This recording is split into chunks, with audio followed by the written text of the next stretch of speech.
በስመ አብ ወወልድ ወመንፈስ ቅዱስ አሐዱ አምላክ አሜን።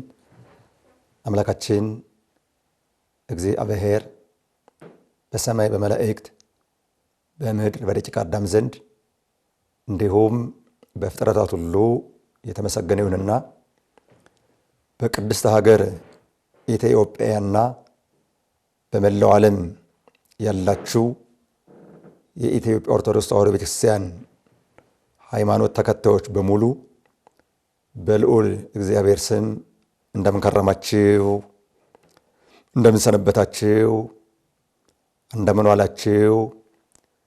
አሜን። አምላካችን የልዑል እግዚአብሔር ስሙ በድጋሜ ከአጽናፍ እስከ አጽናፍ ዓለም የተመሰገነ ይሁን። ዛሬ እንደ እግዚአብሔር ቅዱስ ፈቃድ የምንማማርበት የትምህርታችን ርዕስ ዘሪ ዘር ሊዘራ ወጣ በሚል ርዕስ ሲሆን ይህን ኃይለ ቃል የምናገኘው በማቴዎስ ወንጌል ምዕራፍ 13 ቁጥር 3 ላይ ነው። እንደ ኢትዮጵያ ኦርቶዶክስ ተዋሕዶ ቤተክርስቲያን ስርዓተ ትምህርት ዓመቱን ከአራት በመክፈል እነዚህም አራት ክፍሎች አበይት ክፍሎች የሚባሉ ሲሆኑ ማለትም ከመስከረም 26 እስከ ታኅሳስ 25 ዘመነ መጸው፣ ከታኅሳስ 26 እስከ መጋቢት 25 ዘመነ ሐጋይ፣ ከመጋቢት 26 እስከ ሰኔ 25 ዘመነ ጸደይ፣ ከሰኔ 26 እስከ መስከረም 25 ደግሞ ዘመነ ክረምት ብላ ቤተክርስቲያናችን ለአማኞቿ የምታስተምር ሲሆን አሁን በዚህ አቆጣጠር ያለንበት ወቅት ማለትም ከሰኔ 26 እስከ መስከረም 25 ድረስ ያለው ወቅት ዘመነ ክረምት ነው። በክረምት እንደምታውቁት ዝናብ በብዛት ይዘንባል። ደረቅ መሬት የነበረው ሁሉ ይመነጫል፣ ወንዞች ይሞላሉ፣ አብህርት ይሞላሉ። እግዚአብሔር የፈጠረውን ዓለም የሚመግበው በዋናነት በሁለት ዋና ዋና ፍጥረታት ነው። ይኸውም አንደኛ በዝናብ አብቅሎ፣ ሁለተኛ በፀሐይ አብስሎ። ከሚዘሩ አዝሪት ከሚተከሉ ተክሎች በዝናብ የማይበቅል በፀሐይ የማይበስል የለም።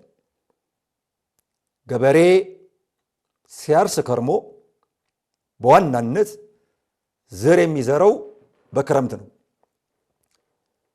በተናገርኩት የቤተክርስቲያኒቱ አቆጣጠር ከሰኔ 26 እስከ መስከረም 25 የክረምት ወቅት ስለሆነ በዚህ በክረምት ወቅት ደግሞ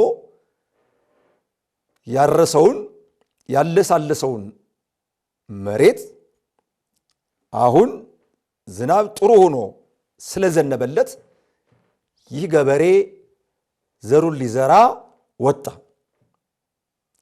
ይህ ማቴዎስ ወንጌል ምዕራፍ 13 አጠቃላይ 58 ቁጥሮች ያሉት ሲሆን ጌታችን ኢየሱስ ክርስቶስ የማቴዎስ ወንጌል ምዕራፍ 13ን ሙሉውን ያስተማረው በምሳሌ ነው። በዚህ ምዕራፍ ውስጥ ነው ያለ ምሳሌ አላስተማራቸውም አልነገራቸውም ተብሎ ተጽፎ የምናገኘው። ለምን በምሳሌ እንዳስተማራቸው ከጠየቅን በዚህ ወንጌል ላይ ምላሹ ተቀምጧል። መዝሙር 77 ቁጥር 2 ላይ ከስት በምሳሌ አፌን በምሳሌ ከፍታለሁ እገልጣለሁ ወይም በምሳሌ አስተምራለሁ ብሎ በነቢዩ በዳዊት አድሮ ያናገረው ትንቢት ይፈጸም ዘንድ የማቴዎስ ወንጌልን ምዕራፍ 13ን ሙሉውን እንዳልኳችሁ በምሳሌ አስተምሮታል። በዚህ ምዕራፍ ውስጥ በሰባት ምሳሌ አስተምሯል። ከሰባቱ ምሳሌዎች ዛሬ የምንማማረው ግን አንዱን ብቻ ነው። በጠቀስኩላችሁ ምዕራፍ 13 ከቁጥር 1 እስከ ቁጥር 9 ያለውን ብቻ ግን እናያለን። ወበኢቲ ዕለት ወፂኦ እግዚእ ኢየሱስ እምቤት እመረ መንገላ ይቀባይር። በዚህች ዕለት ወይም በዚያች ቀን ጌታችን ኢየሱስ ክርስቶስ ከቤት ወጥቶ ከወደቡ ላይ ተቀመጠ፣ ከወደቡ አጠገብ ተቀመጠ። ወተጋብኡ ሀቤሁ ሰብ ብዙሃን፣ ብዙ ሰዎች ወደሱ ተሰበሰቡ። ባህር ላይ ሆኖ ይህን ትምህርት ያስተማረው ለምን? እስከ ሶበ ያዐርግ ውስተ ሐመር ወይነብር፣ ወደ መርከቡ ወጥቶ እስከሚቀመጥ ድረስ ብዙ ሰዎች ወደሱ ቀረቡ፣ ተሰበሰቡ። ከመርከቡ ወጥቶ የተቀመጠበት ምክንያት ሰው ሲበዛ የብስ ሲሆን ከተራራ ላይ፣ ባህር ሲሆን ከመርከብ ላይ ወጥቶ ያስተምራል። ለምን ከተባለ መምህር ከፍ ካለ ቦታ፣ ሰማያን ደግሞ ዝቅ ካለ ቦታ ሲሆኑ ትምህርቱ ለሰማያን ስለሚረዳ። ኦሪት ዘዳግም ምዕራፍ 32 ከቁጥር 1 ጀምሮ የምናገኘው ቃል አለ። ወይቤ አጽም ሰማይ ወንግርከ፣ ሰማይ ስማ አድምጥ፣ ወንግርከ እነግር ዘንድ ወተስማ ምድር ቃለ አፌ፣ ምድርም ያፌን ቃል ትስማ። ወትሰፎ ከመዝናም፣ ቃሌንም ትምህርቴን ማለት ነው። ወትሰፎ ከመዝናም ለገሬ ማለት የኔን ትምህርት እንደ ዝናብ ተስፋ ታድርገው። ወይረድ ከመጠል ነቢቤ፣ ቃሌ ነገሬ እንደ ጠል ይውረድ ብሎ ሙሴ እንደጻፈልን በዚህ አነጋገር ኢየሱስ ክርስቶስ በሚያስተምርበት ሰዓት ይህን ትምህርት ባህር ላይ ሆኖ ስላስተማረው፣ ማለትም ባህሩ ላይ መርከቡ አለ፣ ከመርከቡ ላይ ወጥቶ ስላስተማረው በዚህ ታሪክ ላይ ተመሰርቶ ወንጌላዊ ማቴዎስ ይህን ጥሩ አድርጎ ጽፎልናል። ከዚያስ ወይ ቀውሙ ሁሉ ሰብ ውስተ ሐይቅ፣ ሰዎች ሁሉ ከሐይቁ አጠገብ ቁመው ነበረ። ከወደቡ አጠገብ፣ ከሐይቁ አጠገብ። ወነገሮሙ ብዙሃ በምሳሌ፣ ሰዎች ተሰብስበው ነበረ። እሱም በምሳሌ ነገራቸው፣ አስተማራቸው። ምን አይነት ምሳሌ ነው? ምሳሌው በሆነ ምሳሌ ነው እንጂ ባልሆነ ምሳሌ አይደለም። ይህን በምሳሌ ሲያስተምር እንዳልኳችሁ ቅድም 7 ምሳሌዎችን አስተምሯል። ነገር ግን እንደው እዚህ ላይ 4ቱን ላምጣ። በምሳሌ ያስተማረበትን ለገበሬ በዘር በእርሻ፣ ለሴቶች በእርሾና በቡሆ፣ ለነጋዴዎች ደግሞ በወርቅና በብር፣ አሳ ለሚያጠምዱ ሰዎች በመረብ መስሎ አስተምሯቸዋል። ይህን ካለ በኋላ እንዲህ አለ። በምሳሌ ሲነግራቸው ምን ብሎ ነው? እንዘይብል እንዲህ ብሎ ናሁ ወፃ ዘራኢ ከመይዝራ እነሆ ዘሪ ገበሬ ዘር ሊዘራ ወጣ። ለምን? ዝናብ ዘንቧል፣ መሬቱ ታርሷል። ስለዚህ የታረሰው መሬት ዝናብ ከዘነበለት የግድ ዘር መዘራት ስላለበት በዚያ መሬት ላይ ገበሬው አሁን የተበጠረውን ዘር ይዞ ሊዘራ ወጣ። ወንዘ ይዘር ቦ ዘወድቀ ውስተ ፍኖት በእጁ ጨብጦ ሲዘራ ከሚዘራ ዘር መካከል ከመንገድ ዳር የወደቀ ዘር አለ። ወመፁ አዕዋፈ ሰማይ ወበልዎ የሰማይ ወፎች መጥተው በሉት። ለምን? የወደቀው ዘሩ ተፈናጥሮ ከመንገድ ላይ ነው። ያ መንገድ አልታረሰም። ካልታረሰ መሬት ላይ ስለወደቀ የግድ ወፎቹ በላይ ስላገኙት አፈር ስላለበሰ ዘሩ ማለት ነው መጥተው ልቅም ልቅም ልቅም አድርገው በሉት። አንደኛው ዘር እዚህ ላይ የምናያቸው 4 ናቸው። ወቦ ዘወድቀ ውስተ ኮኩ ሀበ አልቦ መሬት ብዙ አፈር ብዙ መሬት ከሌለበት ላይ የወደቀ ዘር አለ ማለት ከጭንጫ ላይ። ጭንጫ እንደምታውቁት ጠንካራ ነው፣ አለት ነው። ስለዚህ ጭንጫ ከሆነ አለት ከሆነ ደግሞ አፈር የለውም። ብዙ አፈር ከሌለበት ላይ ወደቀ። ሁለተኛው ዘር ማለት ነው። ወውእተ ጊዜ ሰረጸ ያን ጊዜ ፈጥኖ በቀለ። እስመ አልቦ እመቅ ለመሬቱ ለምን ከተባለ ለመሬቱ ጥልቅነት ስለሌለው ከጭንጫው ላይ የወደቀ ዘር ፈጥኖ ይበቀል። ወሶበ ሰረቀ ፀሐይ መጽለወ ወየብሰ ፀሐይ በወጣ ጊዜ ፈጥኖ ጠውልጎ ደረቀ። እስመ አልቦ ስብ ለምን ከተባለ ለመሬቱ ጥልቅነት የለውምና። ሶስተኛው ዘር ወቦ ዘወድቀ ውስተ ሶክ በሾ መካከል የወደቀ ዘር አለ። ወበቂሎ ሶክ ጠበቆ ወሃነቆ ዘሩ በበቀለ ጊዜ ከሾ መካከል ነው እና የወደቀ እሾሁ አጣበቀው፣ እንዳያፈራ አደረገው፣ ያለ ፍሬ አስቀረው። ወቦ ዘወድቀ ውስተ ምድር ሰናይት አራተኛው ዘር ግን በመልካም መሬት ላይ የወደቀ ዘር አለ ይላል።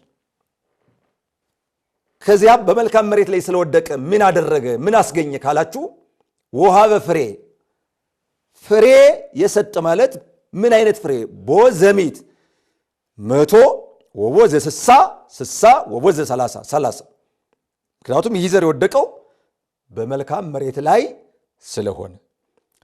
ዘቦ እዝን ሰሚዐ ለይስማ ጆሮ ያለው መስማትን ይስማ። እንግዲህ ከቁጥር 1 እስከ ቁጥር 9 ላይ 9 ያለው ይህ ቃል ነው። ይህ ትርጓሜ ያለው በጣም የተለየ ትምህርት ነው። በነገራችን ላይ እንደው ጌታችን ኢየሱስ ክርስቶስ ያስተማረው የአንድምታ ወንጌል ይባላል። ይህ በሊቃውንቱ ትርጓሜ በትክክልም ነው። አንድምታ ማለት በምሳሌ ማስተማር፣ ሲጠይቁት ተርጉሞ ማስረዳት ነው። ስለዚህ በዚህ ክፍል ውስጥ ደቀ መዛሙርቱ በምሳሌ ሲያስተምራቸው ፈክር ለነ ተርጉምልን ሲሉት ተርጉሞ አስረድቷቸዋል፣ አሳውቋቸዋል። ከዚህ አንጻር በዚህ ውስጥ 34 ላይ ስለ እንክርዳድ የሚያስተማረው አለ። አጠቃላይ ሙሉን ክፍል ካየ ነው እስከ መጨረሻው ለማየት ሰዓት ባይኖርም በዚህ ዘር ውስጥ ወይም በተዘራው ዘር ውስጥ እስከ መጨረሻው ካየነው 7 ዋና ዋና ነገሮች አሉ። አንደኛ ዘሩን የዘራው ገበሬ፣ ሁለተኛ ጠላት፣ ሶስተኛ ስንዴ፣ አራተኛ እንክርዳድ፣ አምስተኛ አጫጆች፣ ስድስተኛ ጎተራ፣ ሰባተኛ እሳት። ይህን ከቁጥር 34 በኋላ ብናየው ተብራርቶ እናገኘዋለን። ገበሬ ዘር ሊዘራ ወጣ ማለት ምን ማለት ነው? አሁን በሀገራችን በኢትዮጵያ የአየር ጸባይ ሁኔታ ቅድምም ባቆጣጠሩ እንደነገርኳችሁ ብዙ የኢትዮጵያ ክፍል በተለይ አርሶ አደር ያለበት አካባቢ የተለያዩ የእህል አይነቶችን የሚዘራበት ወቅት አሁን ያለንበት ወቅት ነው። ችግኞችም የሚተከሉት በብዛት አሁን ባለንበት ወቅት ነው። ስለዚህ አንድ ገበሬ አሁን ዘር ሲዘራ እንዴት አድርጎ ነው? በግራ እጁ እንደየአካባቢው አማርኛ አገላለጽ ቁናም ይባል አለ። ከዚያ ላይ የሚዘራውን ዘር በግራ እጁ ይዞ በቀኝ እጁ ከዚያ እያነሳ እያፈሰ ይዘራዋል። ሲዘራው ግን ቅድም እንዳልኳችሁ ያ የተዘራው ዘር ከመልካም መሬት ላይ ብቻ አልወደቀም። አንደኛው ዘር የወደቀ ምን ላይ ነው ብያቸዋለሁ? መንገድ ላይ ነው። መንገድ ላይ ስለወደቀ ደግሞ ማን አገኘው? ወፎች ደግሞ ሲያገኙት ልቅም አድርገው በሉት። ወደ ኋላ ስንመለስ በዚህ ትርጓሜ በትክክል ለመረዳትና ለማስረዳት እነሆ ዘሪ ዘር ሊዘራ ወጣ ማለት ጌታ ሊያስተምር ሰው ሆነ። ዮሐንስ አፈወርቅ በሶስተኛ ድርሳኑ እንደተረጎመው ጸአተ ይሰሚ ስጋዊሁ ሰው መሆኑን መውጣት ብሎ ይጠራዋል። እነሆ ገበሬ ዘር ሊዘራ ወጣ ያለው ሰው መሆኑን ነው። ከዚያስ ሲዘራ ምን ሆነ?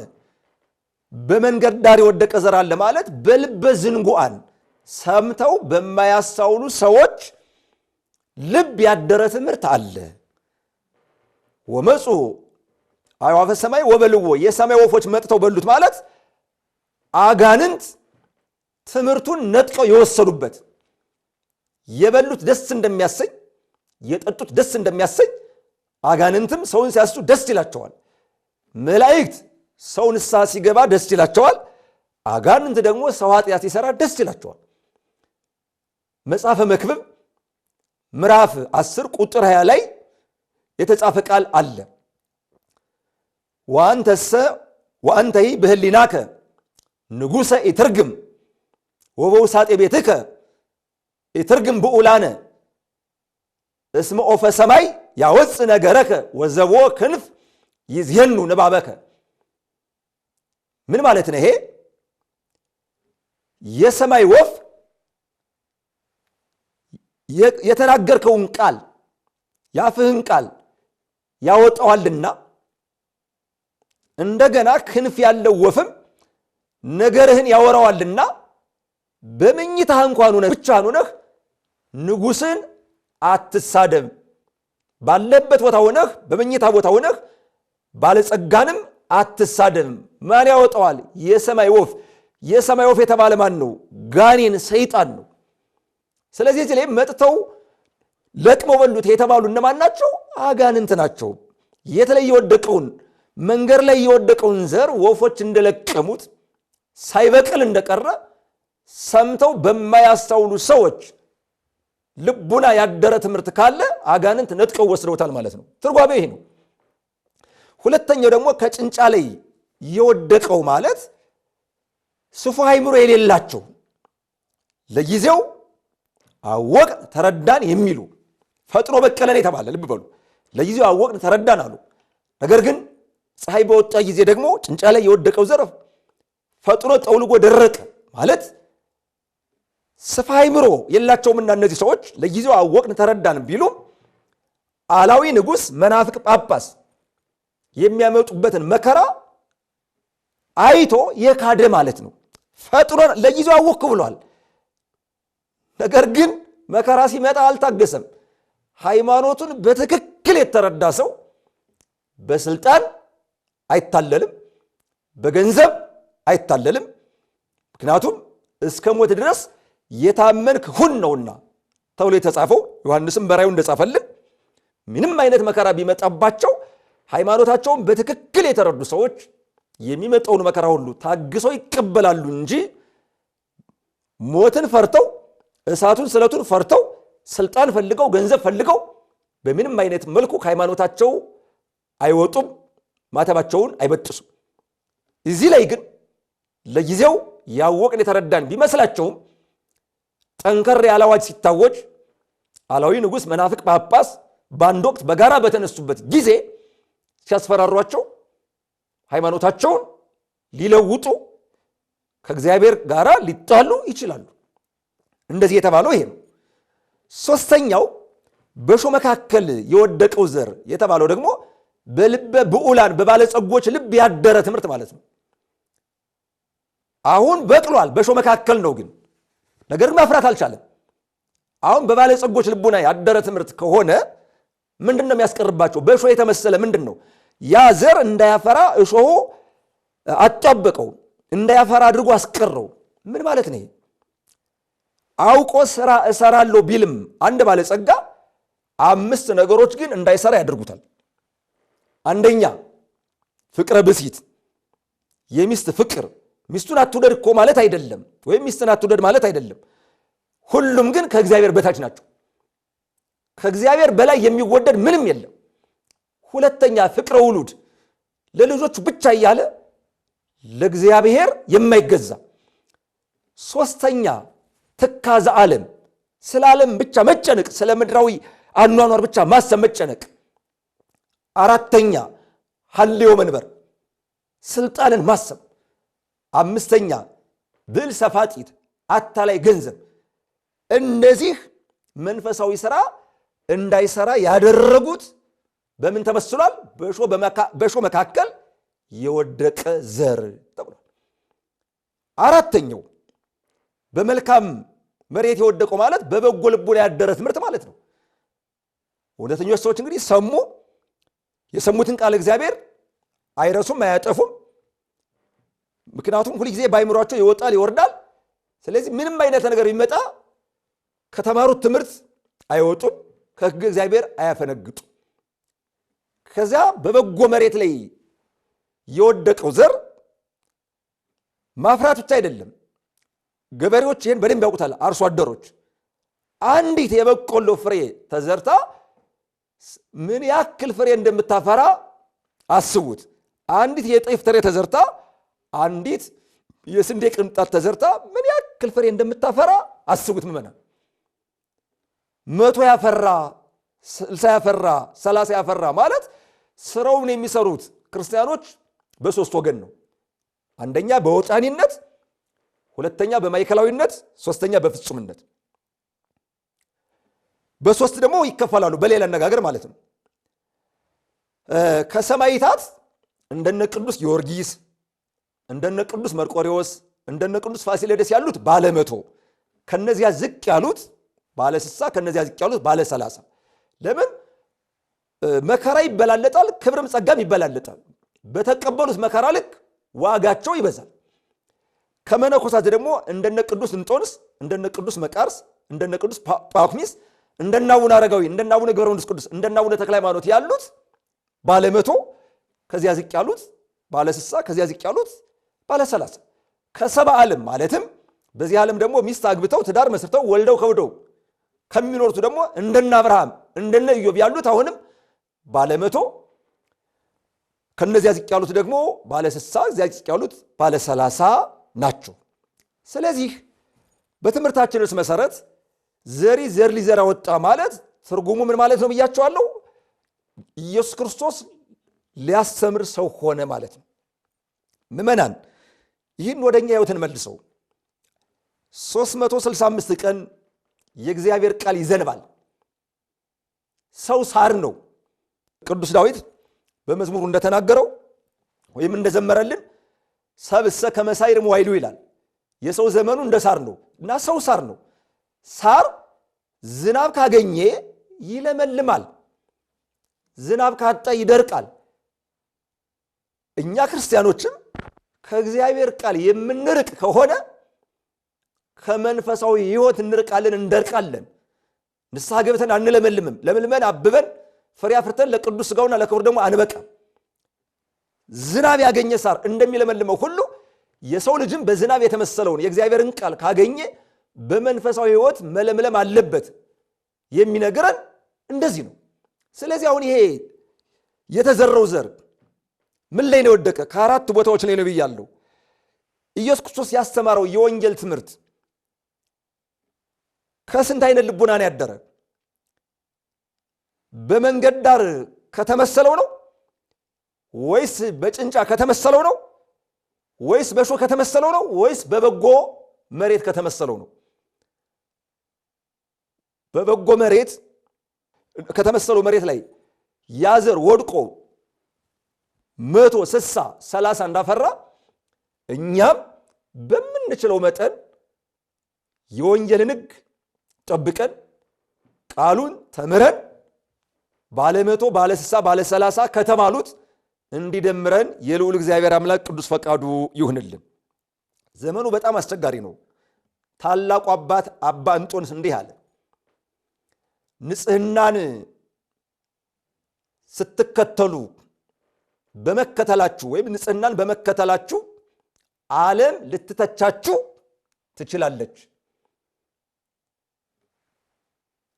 ሰዎች የሚያብዱበት ጊዜ ይመጣል። የአባ እንጦንስ ትምህርት ነው። ያላበደ ሰው ባዩ ጊዜ ግን አንተ አብደሃል፣ እንደኛ አልሆንክም ብለው ከፍ ያለ ቅጣት ያደርሱበታል፣ ያሰቃዩታል። ነገር ግን አስታውሱ፣ የዓለም ፍርድ ዋጋ የለውም። እሱ እግዚአብሔር በዓለም መስፈርት አይፈርድባችሁምና እሱ የሚጠይቃችሁ በመጽሐፍ ቅዱስ ውስጥ በግልጽ በሰፈረውና በሱ መለኪያ ነው እንጂ እግዚአብሔር በሰው ፍርድ አይፈርድም። በዋናነት እዚህ ላይ የፈለኩት ሰዎች ሲያብዱ፣ ከሃይማኖት ሲወጡ፣ ከእግዚአብሔር ጋር ሲጣሉ፣ እርቃናቸውን ሲሄዱ፣ በድንግልና በንጽህና ጸንተው የሚኖሩትን በተገላቢጦሽ እንደኛ ያላበዳችሁ ለምንድን ነው ብለው እብዶቹ ጤነኞቹን እብዶች ብለው የሚገርፉበት፣ የሚተቹበት፣ የሚነቅፉበት ጊዜ ይመጣል። የእግዚአብሔር ፍርድ ግን እንደ ሰው ፍርድ አይደለም። ስለዚህ ከኛ የሚጠበቀው በየቀኑ የእግዚአብሔር ቃል ይዘራል። እህል የሚዘራበት ወቅት አለው። ይህን ማወቅ ያስፈልጋል። የእግዚአብሔር ቃል ግን 365 ቀን በተለያየ አገላለጽ በሰው ልቡና ይዘራል። ያ የተዘራው ዘር ግን እነዚያ ወፎች መንገድ ላይ የወደቀውን ዘር አግኝተው ልቅም ልቅም አድርገው እንደበሉት አጋንንትም በየጊዜው የምንሰማውን እውነተኛውን የወንጌልን ቃል ከኛ ልቡና እያወጡ እንዳይወስዱት በጭንጫ ላይ የተዘራውም ለጊዜው ፈጥኖ ቢበቅልም ፀሐይ በወጣ ጊዜ ግን ለመሬቱ ጥልቅነት ስለሌለው ፈጥኖ እንደደረቀ እንደጠወለገ መከራ በሚመጣበት ጊዜ ፈርተን ደንግጠን ወደኋላ እንዳንሸሽ በአምልኮተ እግዚአብሔር በሕገ ቤተክርስቲያን ጸንተን እንድንኖር በእሾህ መካከል የወደቀውም ዘር ፍሬ ሳያፈራ እንደቀረ ይህን ዓለም ብቻ እያሰብን መንፈሳዊ ሥራ ሳንሰራ እንዳንቀር፣ ነገር ግን በመልካም መሬት የወደቀው ዘር በጎ ፍሬ እንዳፈራ 100 ፍሬ ወይም 100 ቅንጣት 60 ቅንጣት 30 ቅንጣት እንደሰጠ እንዳፈራ እኛም በበጎ መሬት ላይ በወደቀው ዘር ወይም እንደወደቀው ዘር ለበጎ ሆኖልን እውነተኛውን ፍሬ መንፈሳዊ ፍሬ አፍርተን ኃጢአት እንኳን ብንሰራ መቼም ሰው ሆኖ የማይሳሳት የለም የታወቀ ነው። ነገር ግን ለሰው ልጅ በዋናነት መዳኛው አንዱ ንስሐ ነው። ንስሐ ባይኖር የሚድን የለምና ሁላችንም ንስሐ ገብተን ከኃጢአት ርቀን ለቅዱስ ሥጋው ለክቡር ደሙ በቅተን የርስተ መንግሥተ ሰማያት ወራሾች እንዲያደርገን እንድንሆን የልዑል እግዚአብሔር አምላክ ቅዱስ ፈቃዱ ይሁንልን። ወርሃ ክረምቱን በሰላም አሳልፎ ከወርሃ መስከረም በሰላም እንዲያደርሰን አሁንም የልዑል እግዚአብሔር አምላክ ቅዱስ ፈቃዱ ይሁንልን። ስብሐት ለእግዚአብሔር ወለወላዲቱ ድንግል ወለመስቀሉ ክቡር። ይቆየን። አሜን።